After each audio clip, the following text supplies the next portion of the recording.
We are talking Justice League, obviously the new 2017 movie from director Zack Snyder and Joss Whedon. And obviously the culmination of the DCEU with all the heroes, the kind of our mainstay heroes, teaming up to defeat an alien menace.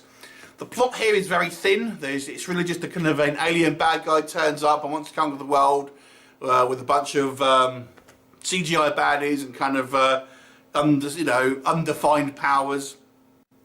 I feel this movie would have been the best film ever had it come out in the early 90s. If this had come out like it is now in the early 90s, this would have been like lauded as one of the best movies ever made. But it isn't the early 90s. It's 2017, and as such, I feel this film is very reactionary to obviously the critiques that the DC universe has had up until this point. It looks kind of weird. It has this very kind of flooded colour palette, obviously to try and kind of get out from this dark tone that's been critiqued. There is some really bad green screen here, really bad green screen, and some quite horrible CGI, particularly in regards to Superman. I didn't even think, the first shot of the movie, it's not a spoiler, it's literally the first shot, it's a scene of Superman. And I thought, is that someone dressed up as Superman in the film, or is that like, oh no, it's actually meant to be Superman? Because obviously you may know about that the moustache situation with Henry Cavill and the kind of the reshoots, and it looks ridiculous. It looks like, if you've ever seen those kind of like those little YouTube shorts with the oranges that have got someone's mouth superimposed, it looks like that. It's really weird. There's a strange mix in tone in this film as well. I don't feel all the characters work. I was really impressed with Cyborg, who, going into this film, I really didn't care about, to be honest with you, but he was one of the best things in it. Ray Fisher, the actor here, I think he comes from a theatre background, I believe, so his acting chops are, he's definitely one to watch out for, I think. I actually quite like his character.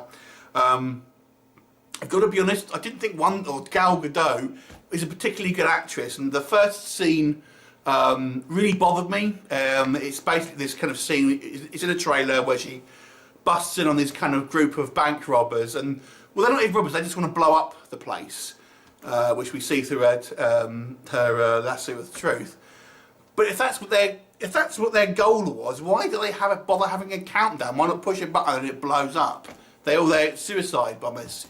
I didn't understand why they needed to have a countdown. I tell you why. It's because they wanted to have an action sequence with Gal Gadot, and I don't know, her kind of, she really overacts in my opinion. She's better in other parts of the film, but there are some, I don't know, I don't like her action sequences, to be honest. I think she overacts in my opinion. I also don't really like, this is going to be controversial, I'm not a huge fan of Ben Affleck as Batman. I don't know, he's too jokey for me. I kind of quite like my Batman to be very serious and kind of brooding, but I guess that's a boring character to play, and because Ben Affleck arguably is the biggest star here, they want to give him stuff to do and have fun character moments. And I'm not saying he can be completely humorless, but I don't know, it just seems not very good. I didn't like him in Batman vs Superman because I thought he was the world's worst detective in that movie.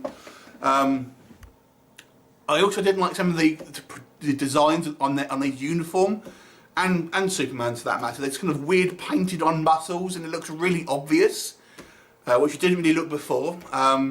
Flash, I think I still prefer Grant Gustin as the Flash on TV.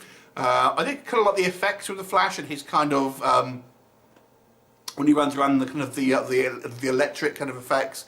And he has a couple of funny moments. He's the comedy relief, but I didn't like some of his other ones as well.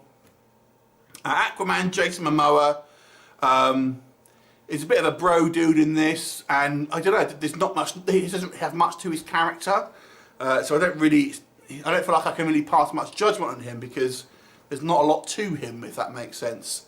I did really like the scenes with Superman in it, although it does look weird with his kind of moustache. The best thing in the film was obviously when Superman Returns. Sorry, mild spoiler, but I'm sure everyone knows that. That's definitely the best scene.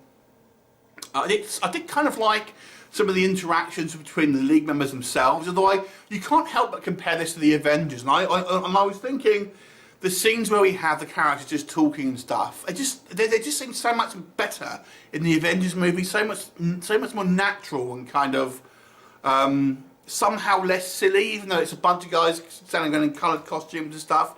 It just seems, you know, more, you buy into it more than this. I guess it's obviously, you do have two directors here. The bad guy's completely forgettable.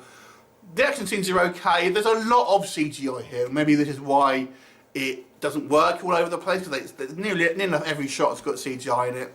I really feel like I'm ragging it. It does have a fun feel. I do think if you're a youngster, you'll kind of like this movie. I think there's lots of stuff going on screen. It looks pretty. You don't really need to concentrate too much on it. It's not a kind of very complicated plot. It's very easy to follow. There's a few plot holes. No one seems to care about secret identities and things like that for multiple reasons. It's akin to me, like very much like the Suicide Squad. To be honest, Man of Steel, I think, looking back, is probably my favourite DCEU film to this day, followed probably by Wonder Woman, and I think that's a little bit overrated if you want my honest opinion. Overall, it's okay. I'll give it an average 5 out of 10. I think it's worth a watch if you're a comic book fan. It's not, you won't be bored. It's obviously very well paced. They've cut it down to make it under 2 hours. So it kind of goes at a fair old rate. There's always something happening. Lots of kind of interesting tech and stuff on the screen. But it's pretty shallow, really. So 5 out of 10. Have you seen it? What did you think of it? Leave me a comment and I'll look forward to seeing you next time. Bye for now.